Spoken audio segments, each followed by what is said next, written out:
云林高溪华南社区甲在地国小安排着咖啡学习的课程，要让社区的乡亲甲学生对这个咖啡的产业有更加完整的了解。学生囡仔甲社区的民众专心地听老师的讲解，现场的气氛是真热热。高溪是台湾咖啡的原乡，所以讲特别安排咖啡感官的学习课程。怎么品尝咖啡的味道，然后还有每一个处理的方式，它会有咖啡让它有不同的风味。咖啡感官学习课程是由专业的老师带这学生为了解咖啡是安怎种开始，到要安怎烘咖啡。带着孩子进到咖啡园去，然后我们跟自然课结合，就认识咖啡树整棵树的身体的构造。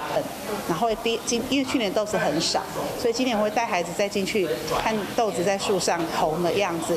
透过这个学习课程，让囡仔对着在地产业有更加深刻的了解，同时买当学到真侪咖啡的知识。